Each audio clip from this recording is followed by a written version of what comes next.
रात होते ही मुझे फिर से वही आवाज सुनाई दी। मैंने इधर उधर देखा तो मेरे दोनों तरफ दादा दादी आराम से सोए हुए थे। आज तो मुझे देखना ही पड़ेगा कि ये आवाज किसकी है, कौन है जो मुझे जंगल घुमाना चाहती है। मैं खाट से उठा और दबे पांव बाहर निकल गया। कुछ कदम चलने के बाद भी आसपास कोई नहीं दिखा। कौन है? आप सामने क्यों नहीं आती?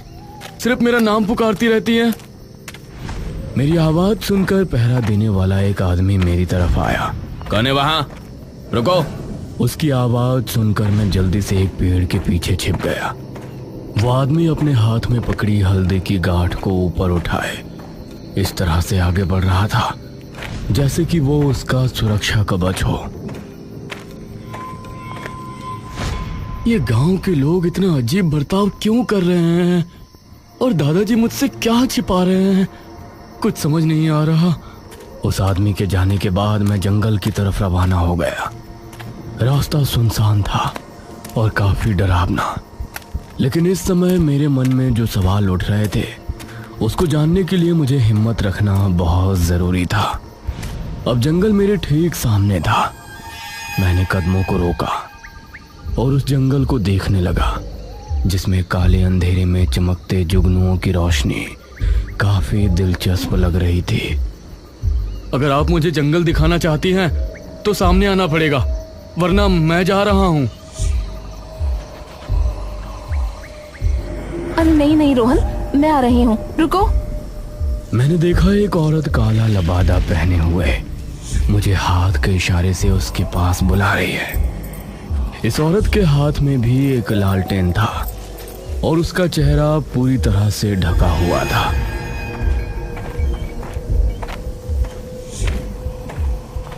मैं उसके पास पहुंचा। मेरे साथ आओ रोहन।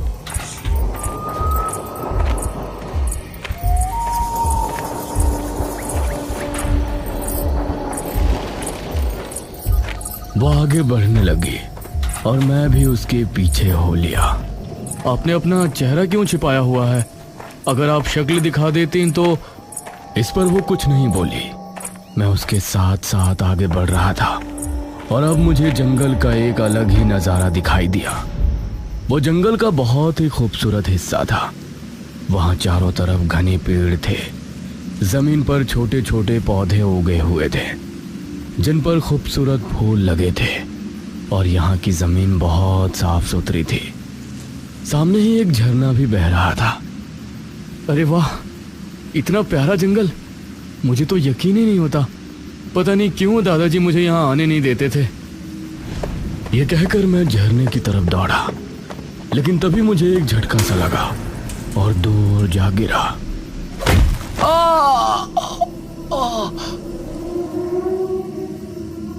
अरे रोहन, मैं तो तुमको बताना ही भूल गई।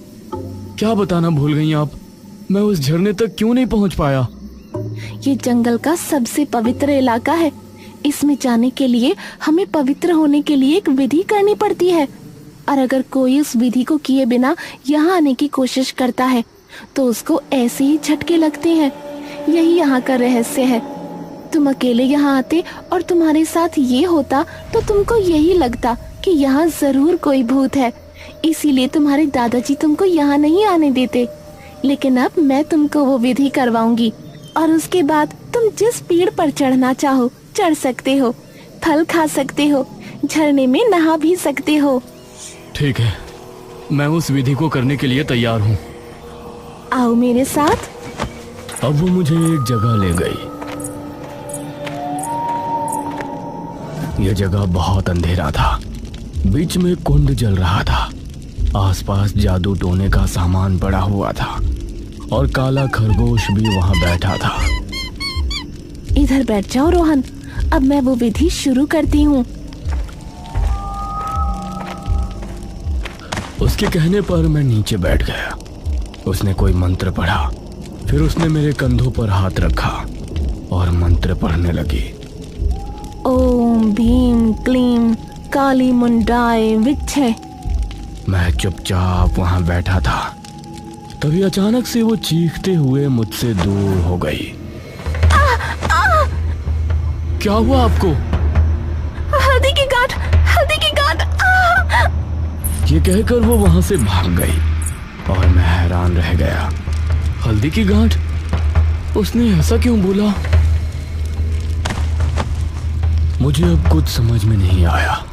मैं घर की तरफ भागा और चुपचाप जाकर अपनी खाट पर लेट गया। लेकिन मेरे मन में अभी भी सवाल उठ रहा था कि उसने हल्दी की गांठ का नाम क्यों लिया। इत्तेफाक से उसी समय मुझे मेरी जेब में कुछ महसूस हुआ। मैंने जेब में हाथ डालकर देखा तो मेरी जेब में एक हल्दी की गांठ थी। हैं? ये कहां से आई? इस घटना से मेरे मन में अब एक और सवाल उठ गया कि अब इस हल्दी की गांठ का क्या रहस्य है और वो औरत गांठ की वजह से मुझे क्यों छोड़ भागी। और अगर वो कह रही थी कि जंगल के उस इलाके में जाने के लिए पवित्र होना पड़ता है, तो क्या गांव में सब अपवित्र है? उसी रात गांव के घर में एक अधेड़ उम्र दंपत्ति आपस में बातें कर रहे थे, मंगू ताया और नंदिनी ताई। मेरा चश्मा आखिर कहाँ गया? तुमने उसे अभी तक नहीं ढूंढा? जी, मैंने तो आपका चश्मा धोकर आपकी खाट के पास ही रखा था। आपने ही उसे खो दिया है। तुम जवानी में भी लापरवाह थी और अब भी लापरवाह ही हो। उसी समय गांव की गलियों से कोई गुजर रहा था। उसने अपने आप को चादर से पूरी तरह से ढका हुआ था। वो चुपके से मंगू ताया के घर के दरवाजे पर गया और उसने उस पर टंगा मटका उतारकर एक तरफ फेंक दिया। मंगू ताया ने अभी आंखें बंद ही की थी, तभी तूफानी हवा चलने लगी और उनकी चारपाई अपने आप हवा में ऊपर उठ गई। जब उन्हें ज्यादा ठंड लगने लगी तो उन्होंने आंख खोली और अपने आप को हवा में पाकर उनका दिल दहल उठा। अरे अरे बचाओ मुझे कोई! वो जोरों से चिल्लाए, लेकिन उनकी आवाज किसी तक नहीं पहुंची। खाट अपने आप गोल गोल घूमने लगी। अरे कोई बचाओ मुझे! मैं यहाँ कैसे आ गया? खाट गोल गोल घूमने लगी और अब उनको बुरी तरह से चक्कर आ गए। वो बेहोश हुए और फिर से खाट पर ही ढेर हो गए। उनके बेहोश होते ही खाट अपने आप जमीन पर आ गई।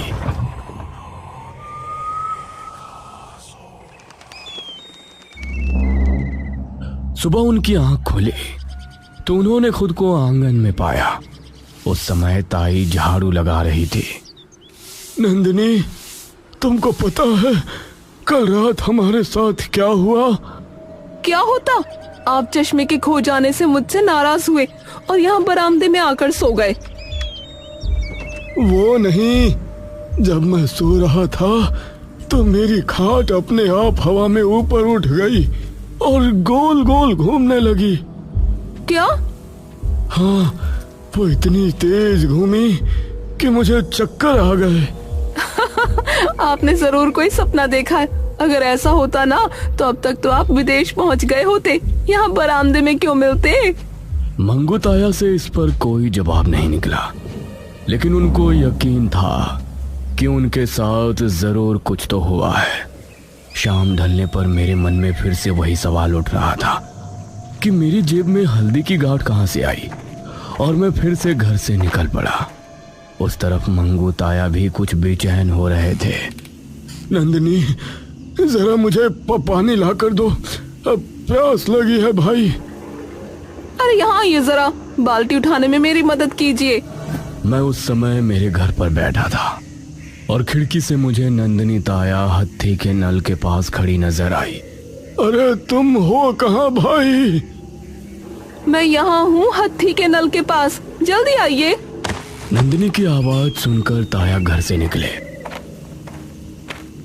और हत्थी के नल पर पहुंचे। उन्होंने पाया कि नंदिनी ताया एक बाल्टी लिए हुए खड़ी है। तुमसे यह बाल्टी नहीं उठती, इसे तो तुम रोजाना अकेले ही घर ले आती हो। यह सुनकर नंदिनी ताई ने कोई जवाब नहीं दिया। उसकी आंखें अचानक से लाल लाल चमक उठी और उसके चेहरे पर गुस्सा उभर आया। क्या हुआ नंदिनी? उन्होंने ताया का पैर पकड़ा और उनको जंगल की तरफ घसीट ले गई। ये देखकर मुझे बहुत अजीब लगा, लेकिन मैं चुपचाप अपनी आंखें बंद करके सो गया। नंदिनी बहुत तेज भाग रही थी। ताया की घिसटते हुए हालत खराब हुए जा रही थी। बिजली की रफ्तार से नंदिनी कुएं के पास जाकर रुकी।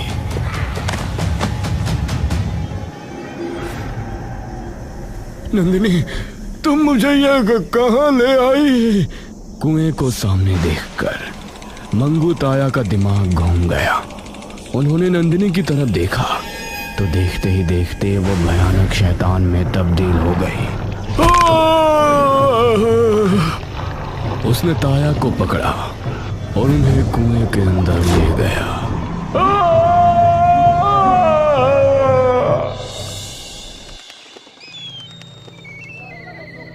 सुबह हुई तो गांव में डर का माहौल छा गया। सभी ताया के अचानक गायब हो जाने से परेशान थे और ताई रोए जा रही थी। नंदिनी ताई, हमें बताओ तो सही कि ताया को आपने आखिरी बार कहाँ देखा था? कल उन्होंने मुझसे पानी मांगा था। मैंने मटके से पानी लिया और उनको देने के लिए बाहर पहुंची तो वो बरामदे में थे ही नहीं। यह सुनकर मुझे बहुत अजीब लगा। ताई, आप झूठ क्यों बोल रही हो? क्या मतलब है तुम्हारा? ताई क्यों झूठ बोलेंगी? दादाजी, कल शाम मैंने बरामदे में देखा था कि ताई हत्थी के नल से पानी भर रही थी। उसके बाद ताया भी वहां आए और फिर ताई ताया का हाथ पकड़कर जंगल में ले गईं। हे भगवान, ये तो अनर्थ हो गया। मेरे मुंह से ये बात सुनने के बाद किसी ने भी ताई से कोई सवाल नहीं किया, बल्कि सबके सब डर गए। क्या तुम्हारे घर के बाहर मटका टंगा है? तभी एक आदमी ने घर की चौखट पर जाकर देखा तो वहां कोई मटका नहीं था। जरूर वही उन्हें ले गया है। अब मेरे मन में उठ रहे सवालों की हद पार हो गई थी और मैंने अब दादाजी से गरज कर कहा, दादाजी, आप लोग इतना क्यों डर रहे हैं? मुझे कुछ बताइए तो सही। इस गांव में आखिर चल क्या रहा है? क्यों कोई जंगल नहीं जाना चाहता? क्यों हम लोग अपने घर के बाहर मटकियां लटकाते हैं? और क्यों रमेश चाचा के बचने पर सब उनकी बीवी से नाराज थे? और अब मंगू ताया के गायब होने के बाद आप लोग क्यों ताई से कुछ पूछते नहीं कि वो उन्हें कहाँ ले गई थी और मटकी के बारे में बात कर रहे हैं? बेटा, वो ताई नहीं थी। ताई तो उस समय अपने घर में थी। तो कौन थी वो? नहीं मुखिया जी, इसे मत बताइए, यह अभी बच्चा है। महेश बाबू, अब हमें रोहन को सब कुछ बताना ही पड़ेगा, वरना ये खुद पता लगाने पर आ गया तो इसकी जान को खतरा हो सकता है। इस पर दादाजी चुप हो गए। रोहन बेटा, हमारा गांव पहले बहुत खुशहाल था और उस दिन हमारी खुशियों को किसी की नज़र लग गई। गांव के एक आदमी ने देखा कि इस गांव की एक विधवा औरत मंजरी कुएं के पास बैठे हुए कोई मंत्र विद्या कर रही है। मंजरी रोजाना जंगल जाती और फिर कुएं के पास बैठकर ना जाने कौन सा जादू टोना किया करती। उसकी इस हरकत से हम सभी हैरान थे। धीरे धीरे ये बात पूरे गांव में फैल गई। मुखिया जी, वो मंजरी ना जाने कुएं के पास बैठकर कौन सी तंत्र विद्या करती है। हमें तो वो औरत बिल्कुल भी ठीक नहीं लग रही। अगर ये बात है तो हम उस मंजरी से बात करके देखते हैं, वही बताएगी कि ऐसा वो क्या करती है। हम सभी इकट्ठा होकर मंजरी के पास पहुंचे। मंजरी, तुम यह क्या करती रहती हो? बताओ हमें। मुखिया जी, मैं जो कुछ भी कर रही हूँ इस गांव की भलाई के लिए कर रही हूँ। क्या मतलब है तुम्हारा? ऐसा क्या कर रही हो तुम? मैंने काले जादू में महारत हासिल की है और अपनी तंत्र विद्या की शक्ति से ही मैंने एक शैतान को इस कुएं के अंदर सिद्ध किया है। जब भी गांव के किसी आदमी पर मुसीबत आएगी तो वो इस कुएं पर आकर अपनी इच्छा मांग सकता है और वो पूरी भी होगी। कुएं में शैतान? यह सुनकर सभी डर गए। मंजरी, हमें कुछ भी समझ में नहीं आ रहा। एक शैतान भला हमारी इच्छा पूरी क्यों करेगा? सरपंच जी, वो जरूर करेंगे। उनसे इच्छा पूरी करवाने की एक छोटी सी विधि है। हमें सबसे पहले किसी भी इंसान की एक चीज लेनी है उसके बाद काले लिबास में हाथ में लालटेन लिए इस कुएं पर आना है। फिर हमें अपनी इच्छा मांगनी है। उसके बाद जो चीज हम लेकर आए हैं उसे इस कुएं में डाल देना है और उसके बाद वो जलता हुआ लालटेन भी कुएं में फेंक देना है। उसके बाद अंधेरे में ही यहाँ से चले जाना है। ऐसा करने के बाद कुछ ही दिनों में जिस इंसान की चीज हमने इस कुएं में फेंकी थी, शैतान उसे इस कुएं में खींच लेगा और हमारी इच्छा पूरी हो जाएगी। ये सुनकर हम सभी की हैरानी का कोई ठिकाना नहीं था। या क्या मतलब हम अपनी इच्छा पूरी करने के लिए किसी की जान का सौदा करें? सरपंच जी, जिस इंसान ने हमें नुकसान पहुंचाया हो, हम उसको खत्म करने के लिए इसका इस्तेमाल कर सकते हैं। ऐसा करने से हमारा बदला भी पूरा हो जाएगा और फिर हमारी ख्वाहिश भी पूरी हो जाएगी। उसकी बात सुनकर मुझे ये ठीक नहीं लगा। हमने उसी समय मंजरी को गांव से निकाल दिया और फिर वो यहाँ कभी नजर नहीं आई। तो उसके बाद क्या हुआ? आप लोग इस तरह डर में क्यों जी रहे हैं? उसके बाद गांव के लोगों ने छिपकर उस कुएं का इस्तेमाल करना शुरू कर दिया। ऐसा करने से एक आदमी की ख्वाहिश पूरी होती और एक को ये कुआं अपने अंदर खींच लेता। बदले की भावना से लोग इसका फायदा उठा रहे थे, लेकिन ये गांव के लिए भारी नुकसान था। इसलिए इस गांव के शैतान को निकालने के लिए हमने एक महातांत्रिक को बुलाया। इस कुएं को मैं बंद तो नहीं कर सकता, लेकिन एक तरकीब बता सकता हूँ जिससे इससे बचाव हो सकता है। बताइए बाबा। इस कुएं के अंदर बसा शैतान अपनी शक्तियों का इस्तेमाल उस इंसान पर नहीं कर सकता जिसके आसपास हल्दी की गांठें हो। इसलिए जब भी तुम लोगों को इससे अपना बचाव करना हो तो तुम लोग अपने घर की चौखट पर हल्दी की गांठों से भरी एक मटकी टांग दिया करना। जब तक वो मटकी टंगी रहेगी तब तक वो तुमको नुकसान नहीं पहुंचा सकेगा। इसके बाद हमने ऐसा ही करना शुरू किया। जब भी हमें पता चलता कि कोई उस कुएं के पास अपनी ख्वाहिश मांगने गया था तो हम हल्दी की गांठें मटकी में भर के घर के बाहर टांग देते और कुछ आदमी अपनी जेबों में हल्दी की गांठें रखकर रात में पहरा भी देते।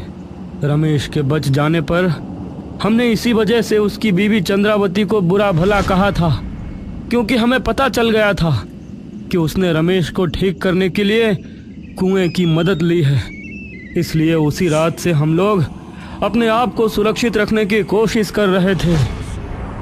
रोहन बेटा, तुम कहीं अकेले ही जंगल ना पहुंच जाओ, इसीलिए मैंने तुम्हारी जेब में हल्दी की गांठ रखी थी। अब मुझे सब कुछ समझ आ गया था। काला लबादे पहने हुए वो औरत कोई और नहीं बल्कि रमेश की बीवी ही थी, क्योंकि मैंने जिसे देखा था उसने कुएं में चश्मा ही फेंका था। और अब मुझे ये भी समझ आ गया था कि हल्दी की गांठों का क्या रहस्य था। अब मेरे सभी सवालों का जवाब मुझे मिल गया था, लेकिन एक सवाल अभी भी बाकी था कि जो औरत मुझे रातों को आवाजें देती है वो कौन है? वो इस गांव के किसी और बच्चे को आवाज क्यों नहीं देती? क्या मेरा भी इस कहानी से संबंध है या फिर उसका कोई और ही उद्देश्य है? तभी एक आदमी वहां भागा भागा आया। मुखिया जी, अनर्थ हो गया। क्या हुआ? आपकी पत्नी। अपनी पत्नी का नाम सुनते ही मुखिया जी के पैरों तले जमीन निकल गई। वो आदमी मुखिया जी को क्या खबर दी? वो औरत कौन है?